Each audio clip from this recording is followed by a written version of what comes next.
কোন রবিবার সকাল ৯টা বাজে এখানে রোগী ভর্তি হয়। ভর্তি হওয়ার পরে ওনাকে ওনারা বলছে যে বাচ্চা নর্মালি যেন হয়, এই জন্য আমরা ট্রাই করতেছি। এই বইলে 2 দিন এখানে রোগী রাখছে। রাখার পরে সোমবার বিকালে নার্স বলল যে বাচ্চা হইলো, বাচ্চার মার পেটে পায়খানা করে দিছে।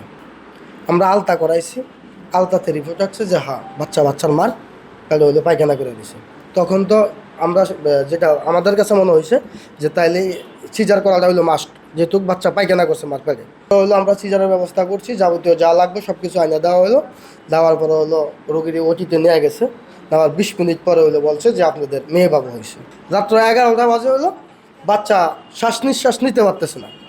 আমার অভিযোগ হলো যে রুগীরা, আমি যখন শিশু ডাক্তার দেখাইছি তখন উনি আমার রুগীটার পজিশন দেখছে না, দেখে উনি আমাকে কোনো পরামর্শ কেন দিল না যে আপনার রুগীটার চিকিৎসা এখানে নাই, আমাদের কাছে মিশিং নাই, আপনি রুগীটা বরিশাল নিয়ে যান বা ভোলাতে নিয়ে যান বা ঢাকাতে নিয়ে যান।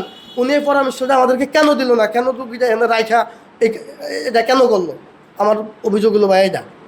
ভাই আমাদের এখানে 24 ঘন্টা আরএমও আছে, গাইনি সার্জেন আছে, ঠিক আছে। আর 24 ঘন্টা কর্মরত সিস্টারও আছে। সেক্ষেত্রে হচ্ছে যে তারা প্রতিনিয়ত রুগীর সেবা দিচ্ছে। এখন রুগীর অভিযোগ থাকতেই পারে, সেক্ষেত্রে হচ্ছে যে আপনারা ইনভেস্টিগেশন করেন, তদন্ত করেন, দেখেন আপনাদের কোনো ডক্টর ছিল কি ছিল না, সিস্টার ছিল কি ছিল না। সেক্ষেত্রে যদি দেখেন তদন্ততে নাই, সেক্ষেত্রে আমি তাদের অভিযোগ মেনে নিব। আজকে চরফ্যাশনের সৌদি হাসপাতালে এক সিজারকৃত এক নবজাতক বাচ্চা মৃত্যুবরণ করেছে। এই সংবাদ পেয়ে উপজেলা স্বাস্থ্য পরিবার পরিকল্পনা কর্মকর্তা, আমি, থানার প্রতিনিধি সহ আমরা ওখানে পরিদর্শনে যাই। গিয়ে ওনাদের রোগীর সম্পর্কেও তথ্য নেই এবং হাসপাতালের কাগজপত্র চেক করে দেখি যে হাসপাতালের অনুমোদন আছে বা লাইসেন্স আছে, কিন্তু লাইসেন্সের মেয়াদ ইতিমধ্যে শেষ হয়ে গিয়েছে। এবং ওনাদের আবাসিক ডাক্তারও আছেন, কিন্তু আবাসিক ডাক্তার যে সময় দেন এটা হয়তো পর্যাপ্ত না, এটা আমরা ফিল করেছি।